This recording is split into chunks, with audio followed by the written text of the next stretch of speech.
우선은 오늘은 1시간 정도는 먼저 강의하고 한 10분 쉬었다가 이제 DB랑 가망 고객이랑 실전 그 현업 업무 좀 드릴게요. 우선은 이제 저희 부동산 설계 이제 많이 진행할 텐데 고객의 자산의 중심이 있는 부동산 투자 거주 상속 관점에서 해석해서 보험 설계사 아닌 진짜 자산 관리 파트너로 강의 시작하겠습니다. 부동산 설계는 총 4가지인데요. 부동산은 전문적인 지식도 중요하지만 경험치에 대한 지식이 중요하고 관심도가 좀 더 중요해요. 부동산은 절대 법적인 부분은 계속 따라갈 수 없고요. 그때그때 찾아보면 돼요, 사실은. 근데 부동산에 대해서는 사실 제가 그 전공이 홍익대학교에서 도시공학을 전공해서 부동산을 전공했다 보니까 저는 그렇게 어렵진 않거든요. 저도 실제로 제가 부동산에 좀 투자를 잘 해본 경험들이 있고 하다 보니까 어렵진 않은데 관심이 없으신 분들은 어려울 수 있어요. 근데 꼭 관심을 가지시긴 해야 돼요. 왜냐하면 돈을 버는 목적이 뭐예요? 모으기 위해서잖아요. 그리고 돈을 버는 목적이 모으기 위해서고 자산을 불리기 위해서인데 돈을 불리기 위해서 가장 안정적이면서도 고수익 나는 사실 말에 어폐가 있잖아요. 안정적인데 고수익이 날 수가 있어요. 네. 근데 우리나라는 부동산이 가능하잖아요. 왜냐면 자산이라고 하는 거는 쉽게 생각해서 어떤 게 자산이라고 생각하세요? 남들이 사주는 거. 남들이 사주는 게 자산이에요. 내가 이걸 갖고 있는데 남들이 이걸 안 사주면 자산의 가치가 없어요. 달러를 갖고 있는 달러를 누가 사주잖아요. 만 원짜리 갖고 있으면 누가 만 원짜리를 뭘 사주잖아요. 예전에 금융 관련해서 좀 공부하시다 보면 뭐 석유, 원유, 금 이런 거. 근데 갑자기 금이 엄청 많아져가지고 금이 있어도 아무도 안 사주면 어떻게 할 거예요? 그러면 이제 이렇게 갖고 있는데 남이 사주는 게 자산이고 가치 있는 거예요. 그럼 이게 살려면 가치가 있어야 되는데 어떤 가치가 있는지 아세요? 금이 왜 가치가 있어요? 네? 왜? 희귀하다고 왜 다 같이? 금 말고도 희귀한 거 많잖아요. 변하지 않은 것도 많잖아요. 아니, 그러니까 왜 원하냐고요. 어떤 사용처가 많아요? 일단 반도체. 맞아요. 금이랑 은이랑 동은 산업재예요. 산업재. 산업재예요. 그러니까 사용을 해서 뭘 쓸 수 있어요. 원자재예요. 아파트를 지으려면 원자재가 필요한 것처럼 뭐 의류를 만들고 뭘 하려고 하면 다 기름이 필요하잖아요. 원자재인 것처럼 실제로 사용해서 그걸로 뭘 만들 수가 있어야 돼요. 은이랑 동은 다 원자재에 들어가고요. 특히 산업에서 반도체가 핵심이고 데이터 센터 핵심인 상황에서는 동 중요하죠. 근데 그거보다 더 점도가 높고 사용할 수 있는 은이 자꾸 산업재에 쓰여요. 근데 금을 만약에 쓰면 더 잘 쓸 수 있어요. 근데 금은 너무 비싸서 산업재를 못 쓰는 거예요. 결국은 산업재로 쓰여요. 금은동은 다. 그런 식으로 모든 산업재를 쓰는 것들은 비싸게 되기 때문에 원자재라고 하는 게 투자를 하는 거잖아요. 원유도 마찬가지고요. 원유도 지금 이제 전쟁이 일어나면 구하기가 어렵잖아요. 사고 싶어도 못 사고 필리핀 같은 경우에는 15일 정도 된대요. 국가 비축량이. 15일 있으면 셧다운. 네. 우리나라는 비축량이 되게 많다고 하더라고요. 근데 의외로 호주가 비축량이 30일밖에 안 된대요. 이 셧다운. 근데 중요한 건 호주에는 정유소가 없어요. 원유가 와도 정유가 안 돼. 정유를 못 해내요. 결국 한국은 정유소들이 많잖아요. 정유해가지고 원유를 휘발유 경유부터 해서 뭐 만들 수가 있잖아요. 사다가. 이제 아무튼 이제 원유도 이제 투자 가치가 있죠. 제가 왜 이런 얘기를 했겠어요. 이런 얘기 한 이유가 뭐냐면 부동산은요. 부동산은. 부동산은 남들이 사주잖아요. 근데 부동산을 지을 때 이제 건설 쪽에 계신 분이 아실 텐데 부동산 지을 때 이제 부동산에 대해서 공급하는 산업 입장에서는 이제 매력이 없어요. 왜냐면 인건비가 올라가고 원자재가 올라가니까 해서 만들어서 팔아도 미분양도 일어나 버리면 잘 안 팔려요. 부동산도 좀 올라가지고 잘 팔리지도 않아요. 그래서 신규로 잘 안 만들고 있는 거를 만들기 시작하잖아요. 있는 거를 이제 다시 해서 팔기 시작하잖아요. 그러면 지금 시대에 지금 딱 내가 지내왔던 주변이 달라지는 걸 한번 느끼셔야 돼요. 뭐가 달라지냐면 이제 우리 윗세대들 보면 부동산 계속 지었거든요. 계속 지었는데 이제 이게 될 것 같잖아요. 안 돼요. 이제 끝났어요. 왜냐면 선행지표를 항상 보셔야 돼요. 그리고 우리는 금융 쪽에 있는 것처럼 무엇이든 다 숫자가 답을 말해줘요. 숫자에서 답을 찾아야지 비숫자가 아닌 거 답을 찾으면 이건 무조건 오답이 나와요. 왜 그러냐면 인구의 정점이 끝났잖아요. 인구가 줄잖아요. 인구가 줄다는 게 부동산의 수요자들은 인구잖아요. 인구가 줄잖아요. 출산율이. 여기 좀 나이가 있으신 분 한번 농담 삼아 해볼게요. 그 혹시 초등학생 때에 6학년, 5학년, 아무튼 초등학생 때 한 반에 몇 명이셨어요? 50명 이상. 50명 이상? 혹시 여기 초등학생 딸이나 아들 있으세요? 한 반에 몇 명이에요? 20명. 네. 네, 반이에요, 반. 심지어 과밀지구인데도 그럴 거예요. 과소지역은 한 학년에 한 반도 안 돼서 폐교도 일어나. 인구가 많이 줄잖아요. 그럼 인구가 줄었기 때문에 당연히 부동산에 대한 수요자가 준 거예요. 그리고 많이 만들었잖아요. 그러니까 점점 줄어서 그러면 이게 흔히 말하는 일본처럼 이제 빈집이 나오는 거예요. 자, 근데 부동산 오르는데요? 오르는 게 뭐냐면 그래서 핀포인트 현상이라는 게 생겨요. 핀포인트 현상. 네, 부동산이 예전에는 강남 서초면 다 올랐잖아요. 강남 서초에서도 핀포인트 얘만 올라요. 저기 도로 하나 두고 쟤보다 얘가 두 배, 세 배. 브랜드도 중요하고 아내분 입장에서는 다 좋은데 좀 좋은 아파트 가고 싶어 하는 거 아니에요? 남편 허리가 부러지든 말든 더 좋은 아파트 가고 싶을 거 아니에요? 남자도 마찬가지고 사실은. 자, 그러다 보니까 조금 더 좋은 아파트. 뭐 합리화를 하는 거죠. 내가 이렇게 벌어서 내가 사는 집 정도는 뭐 이렇게 될 거 아니에요? 또 아이를 키우다 보면 아이들끼리도 막 그런 게 있을 거 아니에요? 너 저 아파트 살아? 뭐 이런 것도 있고, 48평대, 38평대, 28평대. 쟤는 2단지 살아? 뭐 이럴 수도 있잖아요. 그게 아이들은 순수하게 한 말이잖아요. 근데 아무튼, 부동산에 대한 수요가 있는데, 부동산은 이렇게 핀포인트 현상이라고 해서 돈 있는 사람들은 점점 많아지기 때문에 더 좋은 지역은 계속 올라가고요. 갭이 점점 심해져요. 작년에 가장 비싼 아파트 상승률, 지가 상승률 보여준 지역이 무슨 구일까요? 그러니까 구라고 하는 이유는 어차피 서울이니까. 서울이 무슨 구일까요? 몇 프로 숫자까지? 한 해 동안. 네, 작년 1년 동안. 다시 한번 질문. 어떤 구가 그 부동산의 지가 상승률이 가장 높았을까요? 몇 프로로? 강동구 한 30%. 네. 아니, 틀렸어. 성동구가 26%로 가장 올랐어요. 네, 성수동. 네, 맞아요. 올랐어. 26%. 평균 지가 상승이 26%면 거기서 이제 올른 사람은 이제 100%도 넘었을 거고. 자, 이런 식으로 오른다는 거죠. 저는 성동구에 집이 하나 있어요. 네. 그리고 제가 산 게 제가 2억 주고 샀는데 거기에 한 30억 조금 넘었어요. 지역주택조합으로 운 좋게 좀 됐는데 지역주택조합이 한 100개 중에서 99개는 잘 안 되거든요. 하나가 좀 잘 됐는데 그게 저희 거예요.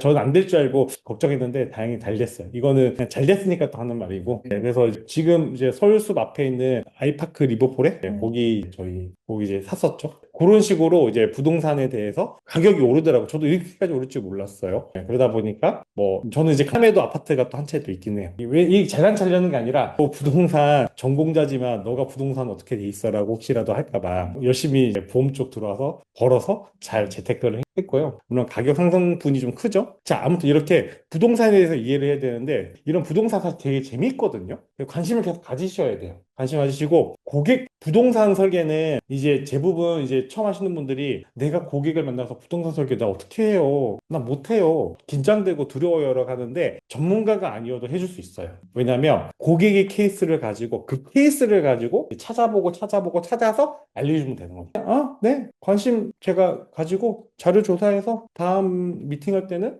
부동산 설계에 대한 뭔가 가져와 볼게요. 인 거예요. 그래서 부동산에 대해서 뭘 갖고 있는지 팩트를 받아보시고 그 팩트를 가지고 어떤 고민하는지 받아보시고 어떻게 하면 좋은지에 대한 고민하신 다음에 그걸 가지고 이제 어떻게 제안할지 이제 고민하는 거죠. 자, 그러면 이제 그 방법을 이제 한 번에 다 설명할 수 없지만 부동산 설계에 대한 이해랑 부동산 경제 및 시장에 대해 이해해 보시고 주거용 부동산 이해해 보시고 비주거용 부동산 해 보신 다음에 그래서 결론은 이게 이제 우리가 재무 설계랑 어떻게 연결을 시킬 것인지까지 실무적인 내용 바로 설명드릴게요. 자, 바로 넘어가겠습니다, 이제. 부동산 설계 이해. 그러니까 부동산에 대한 이해죠. 부동산 경제에 대한 시장의 이해죠. 자, 우선 부동산이라는 자산적인 특성을 이해하셔야 돼요. 우리나라는 부동산이 사실 단순한 주거 수단이 아니라 우리가 재무 설계를 함에 있어서 중요한 축이에요. 왜냐하면 부동산의 시장의 흐름도 예측도 해야 되고 부동산에 대한 시장 동향, 정책 변화 이런 조달 구조를 함께 이해하면서 결국 고객한테 가장 중요한 건 현실적인 자산이에요. 현실적인 자산이기 때문에 부동산 이해를 하셔야 되고 은퇴 설계를 할 때 아까 제가 말씀드리겠고 다음에 강의 때 말씀드리겠지만 연금보험의 장점은 저리로 대출이 가능한 레버리지 효과가 있어요.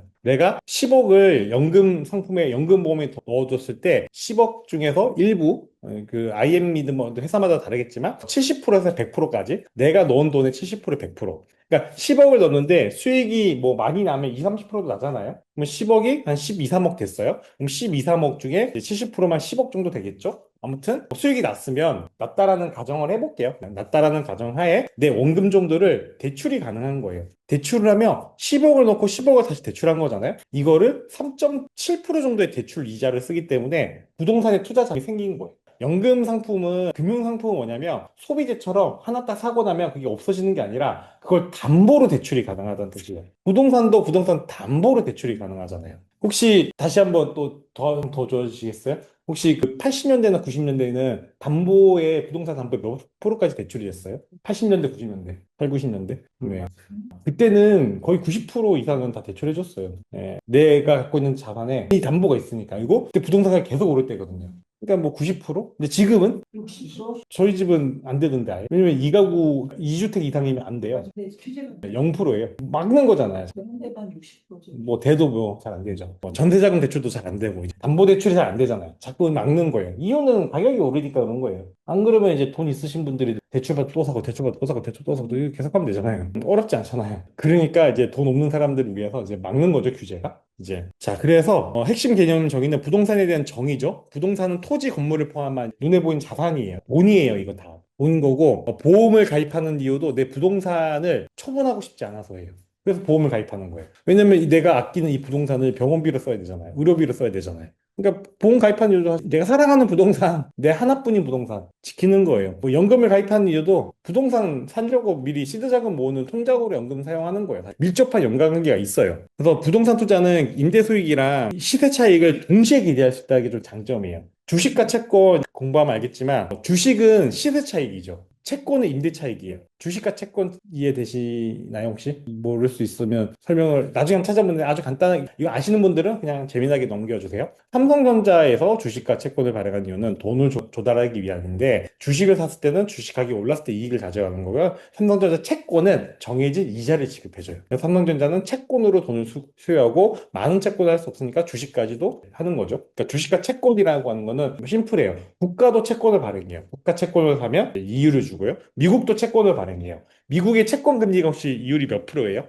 30년물 기준. 30년물이라고 채권은 30년물이긴 하지만 채권을 사고 팔 수 있어요. 내가 미국 채권 갖고 있으면 이 사람한테 사고 팔 수 있어요. 내가 1,000만 원 주고 샀어. 얘가 1,000만 원 사면 주고 사고 팔 수 있어요. 물론 증권사를 통해서. 채권물이라고 이걸 갖고 있으면 몇 프로 이자를 준다 이거든요. 미국의 네이버 핸드폰 검색해 보세요. 미국 30년물 채권 금리. 네, 4%. 네, 4.89 정도예요. 미국 채권을 사면. 근데 채권은 리스크가 있어요. 발행한 사람이 없어지면 그거는 없는 돈이에요. 주식도 마찬가지잖아요. 그래서 미국이 없어지면 그 돈은 못 찾는 돈이야. 리스크가 몇 프로일까요, 이거는? 뭐 숫자로 말하기 애매하죠. 미국이라는 나라가 없어질 확률은?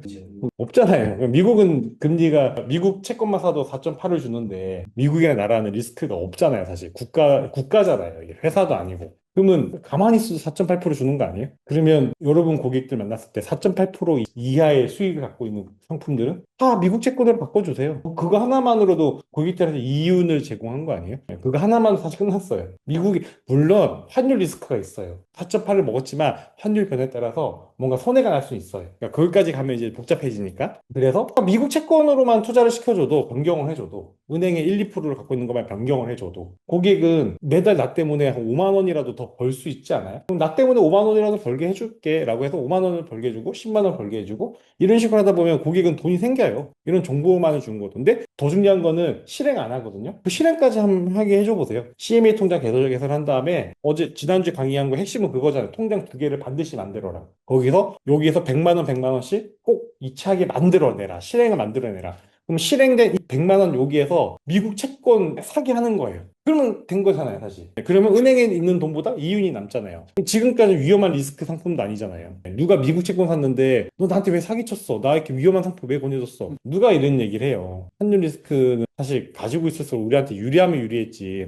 환율적으로도 사실. 근데 이게 예전에는 브라질 채권도 있었어요. 브라질 채권의 수익률은 몇 프로였을까요? 뭐 10몇 프로대였어요. 그래서 이제 자산 관리하시는 분들이 그 포트폴리오 좀 편입을 해드리긴 했는데 이제 리스크가 헤아라의 리스크가 터진 거죠. 달러의 리스크랑 한국과 달러는 이제 오히려 한국이 약세잖아요. 근데 브라질이 한국보다 약세가 돼버렸어요. 팔고 나서는. 그래서 이제 환율 리스크가 오히려 손해까지 나버린 거예요. 그래서 이제 한 5년 정도 갖고 계셨던 분은 원금이 되었거나 또는 이제 15%씩 5년이면 75%인데 환율이 5년 동안 75%가 빠져버린 거죠. 그러니까 원금이 돼버린 거죠. 예.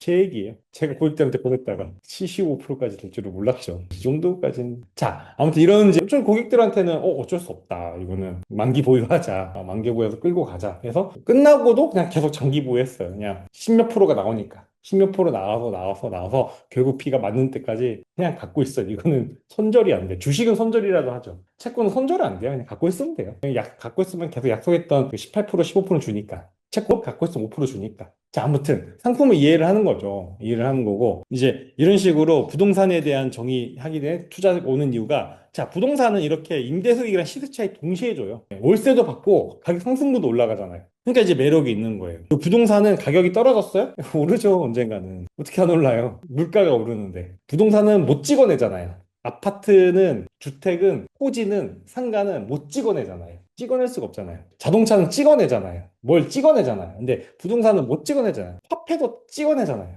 화폐도 찍어내요. 금도 캐내잖아요. 원유도 퍼내잖아요. 얘는 안 되잖아요, 이게. 어떻게 이걸 만들어요? 그래서 이걸 보시면 되고, 이제 아파트가 이제는 점점 잘 짓기 시작해서 예전에 주공 아파트도 한 30년 살았지만, 이제는 50년, 60년이에요, 수명이. 이제 50년, 60년이고, 그래서 이제 부동산 지금 이제 신축 아파트들은 50년 동안 쌩쌩해요. 이거 일본의 아파트들 가보세요. 40년, 50년 된 아파트 되게 깨끗하고 되게 잘 돼 있어요. 그래서 이제 부동산에 대해서는 이해를 좀 하셔야 되고, 기존과 달라진 게 지표가 꺾였다. 인구 지표가 꺾였다.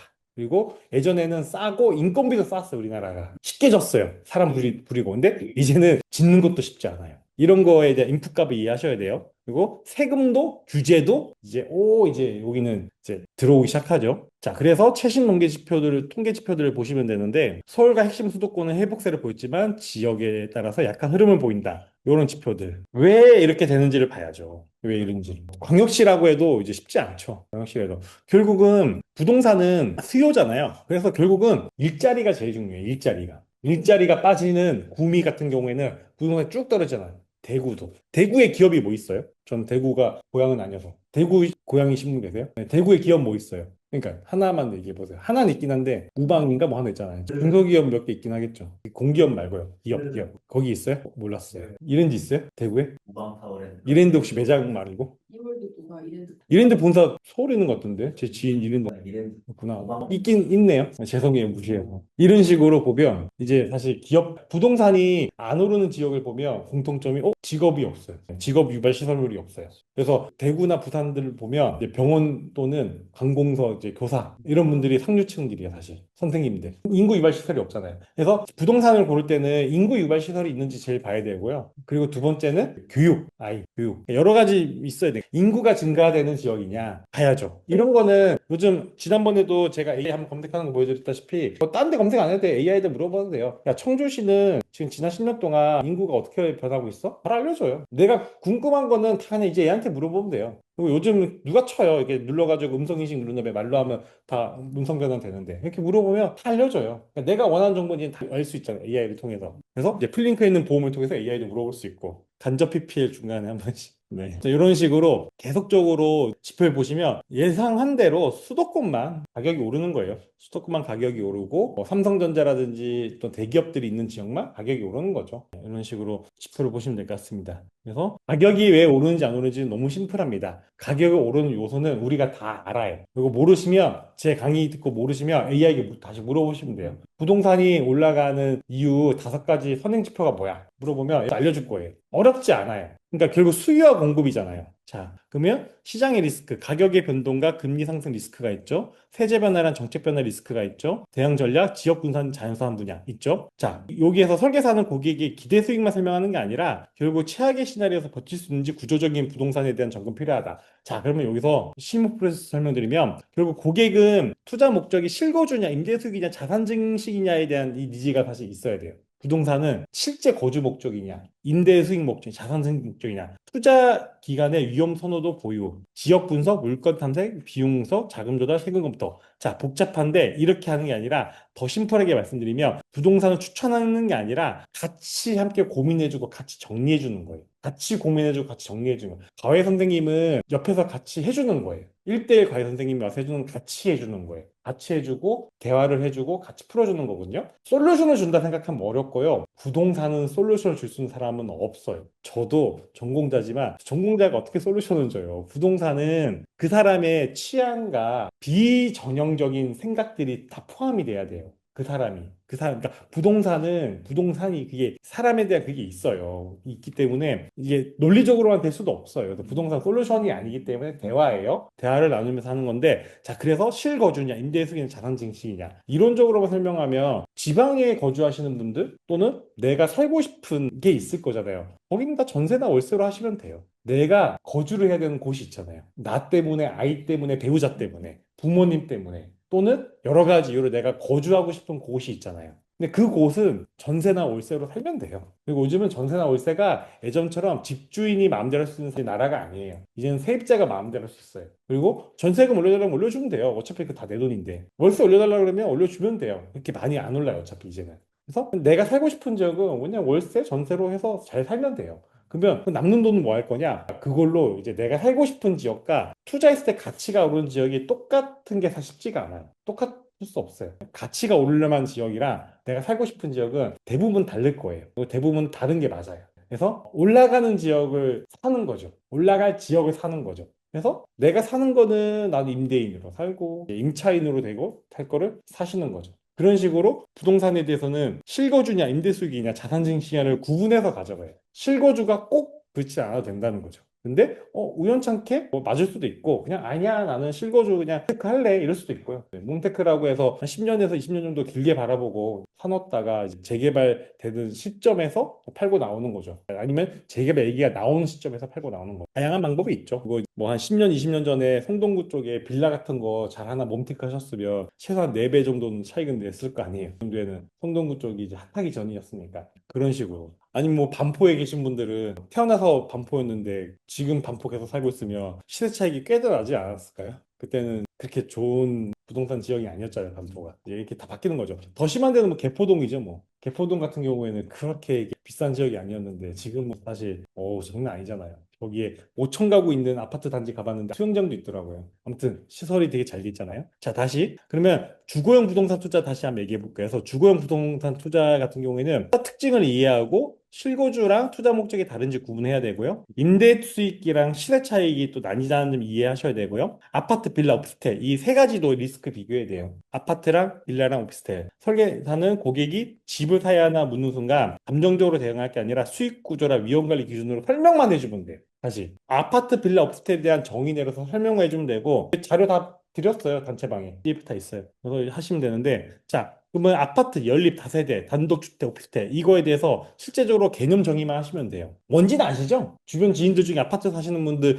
연립이나 다세대 사시는 분들, 단독이랑 오피스텔 사시는 분 다 있으시죠? 연립이랑 다세대는 크게 구분 안 하셔도 돼요. 이거는 그냥 같다고 보시면 돼요. 연립이나 다세대는. 단독주택, 오피스텔 이건 다 아는 거잖아요. 어려운 거 아니잖아요. 실제 사람이 거주하는 건데 이게 어떤 차이가 있는지 투자 면에서 공실, 유지 리스크 이런 거 어떤 차이 있는지 임대 수익, 시세 차이 어떤 차이 이거 보시면 되죠. 여기서 이제 보면 이게 다 왼쪽으로 갈수록 다 좋은 거네요. 오른쪽으로 갈수록 좀 작거나 좀 돈이 없으신 분들이 지내시는 거고. 물론 단독주택은 좀 예이긴 하네요. 자, 이거에 대한 개념 정의를 하셔야 될 것 같고요. 우선은 아파트 같은 경우는 당연히 우리가 이제 일반적으로 지금 가장 선호하는 주거 형태죠. 그리고 아파트보다 좀 저렴하게 빌라나 연립이나 다세 같은 이런 형태들이 조금 더 저렴하겠죠. 커뮤니티가 지금 떨어지니까 이거 가구수도 떨어지고 하다 보니까 단독주택은 말 그대로 땅 하나에다 내가 살고 있는 거고 오피스텔은 이제 되게 이제 15평 미만이거나 요즘 물론 뭐 아파트형 오피스텔도 있긴 하지만 일반적으로 말하는 오피스텔은 3평, 4평, 5평을 말하는 거죠. 10평 미만에, 15평 미만에 이런 것들을 말하는 거죠. 차이가 다 있는 거죠. 주거에 대한 목적에 대한 차이가 있는 거죠. 싱글 가구면 오피스텔도 상관없겠지만 목적에 맞춰서 하는 건데 결국 여기서 이제 부동산에 대한 임대 수익과 시세 차익에 대해서는 혹시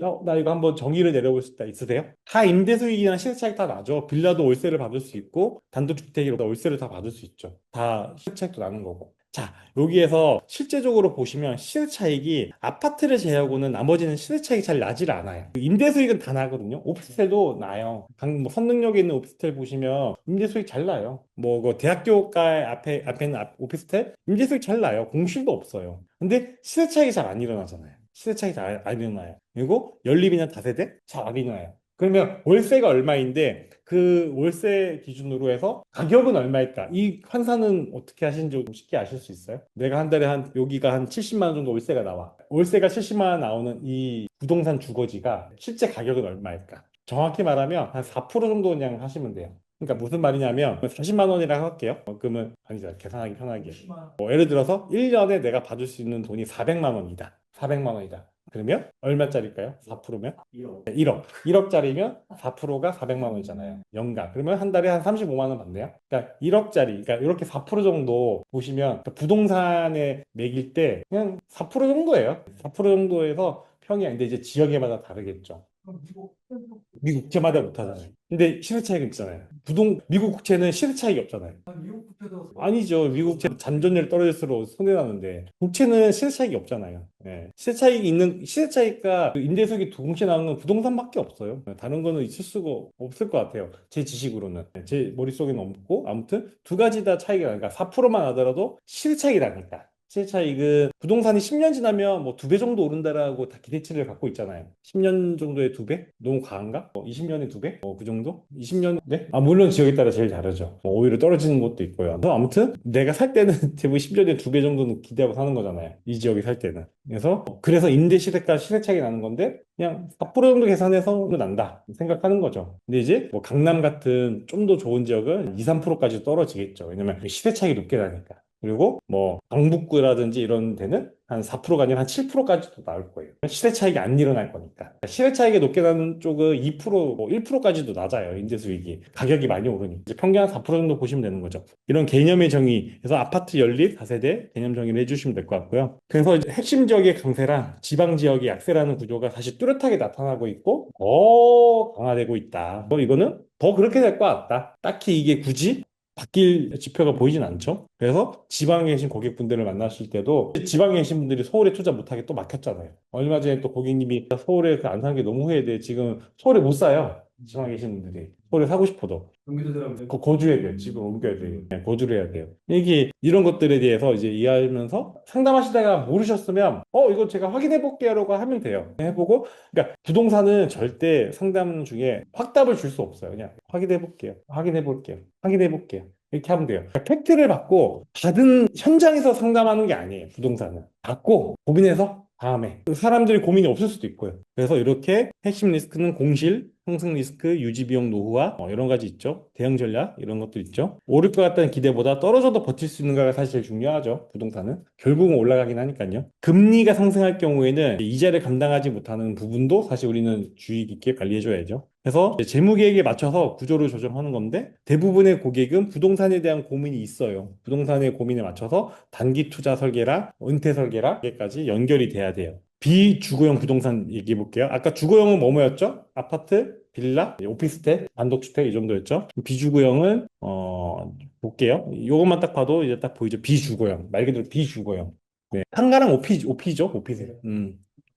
예, 비주거용 부동산이라고 요거죠. 이 공간 비주거용. 비주거용은 되게 싸요, 사실은. 주거용에 비해서 되게 싸요. 공실도 너무 많아요. 요즘 공실 상업지구는 공실 투성이죠. 여기도 지금 내려가 보면 1층에 여기 뭐 이자카 옆에 하나 좀 공실돼 있던데 뭐 건물주가 누군지 모르겠지만 사실 쉽지 않죠. 공실 쉽지 않죠. 그리고 이제 비주구형은 실제로 계약해 보면 2, 3개월 렌트 프리도 많아요. 업셀링 계약서 쓰려고 월세는 못 낮추고 월세 낮추면 부동 가격이 바로 떨어지니까 이제 3개월 렌트 프리 해주는 거예요. 이런 식으로 상업용 부동산, 업무용 부동산, 토지들 거주 목적이 아닌 돈을 벌기 위한 목적인데 상가나 오피스텔이나 지식산업센터, 물류창고, 호텔, 토지 지산 쪽에서 좋은 영업사원들이죠. 설계사님들이시거든요. 지산 쪽에 계신 분들이 설계사님 통해서 매출이 일어나면 매출에 대한 영업이익을 드린다라고 해서 이제 판매 유도를 좀 많이 했었죠. 지산 쪽에서 이제 분양 이거를 설계사님 입장에서는 본인 고객들한테 추천을 해주면 나쁘진 않으니까. 근데 사실 이제 지산도 공실이 많죠. 공실이 많고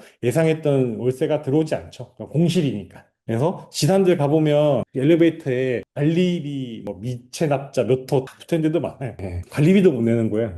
주인분께서. 예. 그런 드라마 있긴 하죠. 네. 저희 직원분들이 전 안 봤는데 대표님 같은 드라마 하나 있어요. 제 나이 또래가 나온다 그러더라고요. 아무튼 이게 물류창고, 상가 오피스 이런 거. 임대 수익은 그러니까 핵심 수익은 임대 수익이랑 시세 차이죠. 그래서 주거용보다 높은 수익률을 기대할 수 있지만 사실 공실 리스크가 상당하죠. 공실 리스크가. 공실이 상당하고 그리고 아파트도 요즘 보면 다 소형 평수로 가는 게 이제 같이 안 가잖아요. 근데 사가구, 내가구면 이제 빨리 독립하기도 하고 또 요즘 또 이혼도 좀 많아지시니까 1가구도 많잖아요. 네? 2가구도 많죠. 1가구도 많잖아요. 따로 지내시는 경우도 많고. 자, 아무튼 그래서 이제 부동산은 이제 작은 평수로 가는 것도 있지만 비주거형 같은 경우는 리스크라는 거 이제 공실 리스크죠. 사실 상당하죠. 그래서 사실 쉽게 투자하는 게 쉽지 않죠. 비주거형은. 비주거형은 사실 누군가가 쉽게 투자는 쉽지 않죠. 그래서 자산의 종류 따라 흐름이 양극화가 되고 있는데 핵심의 업무주구 중심, 일부 공신률 상승하고 소비가 둔화되니까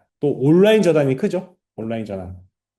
이거 가장 대표적인 얘기가 테크노마트 용산이나 테크노마트인데 가보시면 이제 쉽지 않죠. 오프라인 매장 쉽지 않잖아요. 다 온라인 하시니까. 거기 직원분들도 온라인으로 팔고 있어요. 예, 오셨어? 예. 어차피 너 물어보고 갈 거잖아. 보고 온라인 할 거잖아. 잘 관심도 안 가져요. 그러다가 좀 어르신들 오면 오케이 고객님 왔다 해서 하는 거죠. 젊은 분들은 오프라인에서 보고 검색해서 온라인으로 사버리거든요. 하이마츠도 마찬가지고 이렇게 사버리니까. 그러니까 이제 온라인 전환이 높아요. 무신사라는 브랜드 혹시 아세요? 무신사도 가보면 되게 옷 많잖아요. 무신사도 가서 오프라인 보고 온라인 가서 딱 보면 똑같은 제품이 할인을 나고 있어요. 그리고 좋은 거는 뭐냐면 무신사에서 옷을 막 여러 벌 사면 이제 뭐 밥 먹으러 가든 할 때 이거 다 들고 다녀야 되잖아요. 손가락 아프고 막 없잖아요. 근데 이제 온라인으로 사면 가격도 싼 데다가 집으로 배송도 해줘요. 무료 배송으로. 그러니까 사실 무신사만 하더라도 매장은 디스플레이용인 거잖아요. 점원도 이거 그냥 온라인으로 사세요. 전혀 그래도 돼요? 더 싼데 왜 굳이 여기서 사세요? 그러니까 이런 거잖아요. 무신사만 하더라도.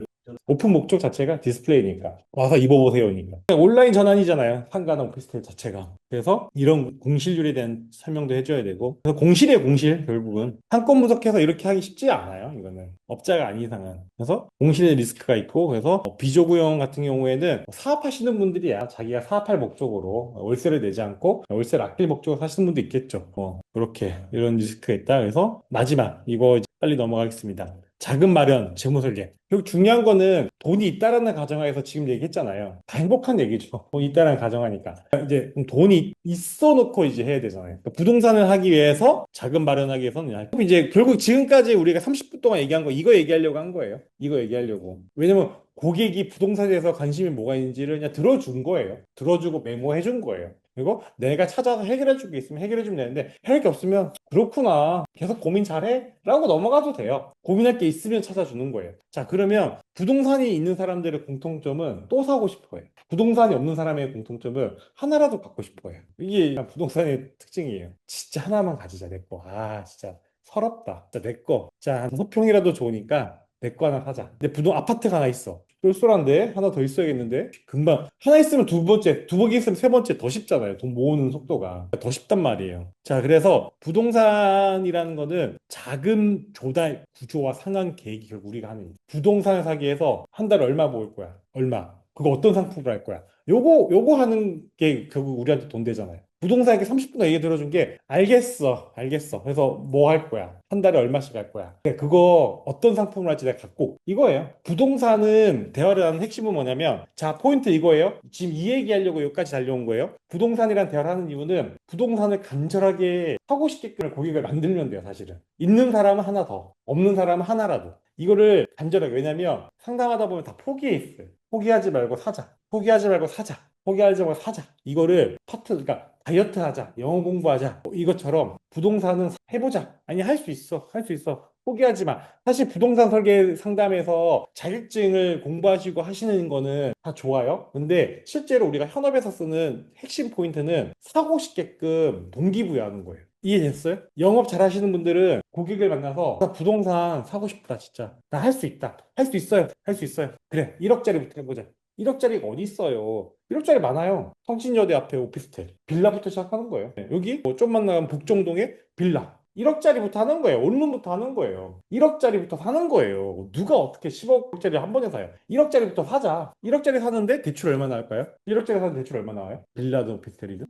그 정도 나올까요? 지금 찾아보시면 돼요. 왜냐면 다 다르니까. 아까 말했다시피 저도 몰라요. 이건 다 달라요. 사람 신용도마다 다르고. 아무튼 대출이 나와요. 중요한 건 나오잖아요. 1억짜리가 5, 6천 나오잖아요. 그럼 3, 4천만 있으면 사는 거 아니에요? 3, 4천만 있으면. 그러면 1억짜리에서 아까 월세가 얼마나 나온다고요? 아무튼 4% 나오면 1년에 400만 원 나오네요. 그럼 1년에 400만 원 더 저축이 되네요. 시세 차익도 날 거고. 대출 받아서 이자를 냈겠죠. 근데 대출 이자가 또 3, 4%잖아요. 5천만 원 했으면 이자 20만 원 내고 나면 20만 원 남는 거 아니에요, 그럼 또? 그냥 남아야 결국은 100% 대출을 아닐 거니까. 그러니까 부동산은 5천만 원짜리든 1억짜리든 사는 게 염원인 거예요. 사야 돼요. 사야 되고, 물론 부동산 가격이 안 오를 수 있고, 구조가 안 오를 수도 있죠. 그렇지만 부동산을 사고, 하나 사고, 하나 사고, 하나 사고 하는 거예요. 자, 그러면 부동산짜리 1억을 사기 위해서 5천만 원을 모아야 되는 거잖아요. 그럼 5천만 원을 모으려면 한 달에 얼마씩 저축해야 돼요? 그래, 욕심내지 마요. 20만 원, 30만 원. 더 내면 더 좋죠. 고객님, 50만 원, 100만 원 할 거면 다시 한번 또 상담합시다. 근데 우선 욕심내지 마. 2, 30만 원. 20만 원.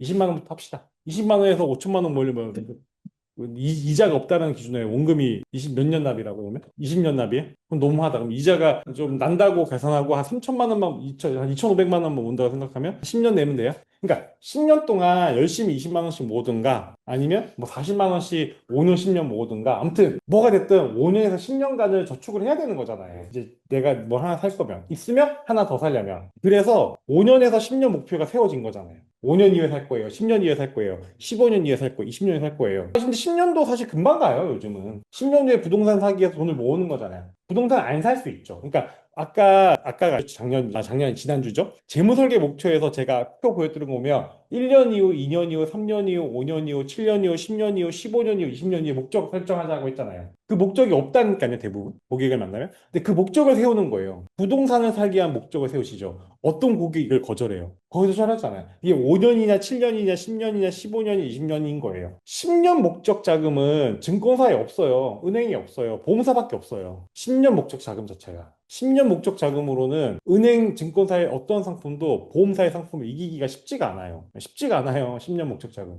10년 이후의 목적 자금은 무조건 보험사잖아요. 왜냐면 보험사는 10년부터 딱 비과세 때려주잖아요. 10년 이후부터는 사업비도 안 떼잖아요. 연금들 보면 7년까지 떼고 10년 이후부터는 사업비도 안 떼요. 10년 이후는 보험사 계좌가 거의 증권사의 계좌랑 큰 차이가 없어져요. 사업비 구조도 그렇고 여러 가지 구조가.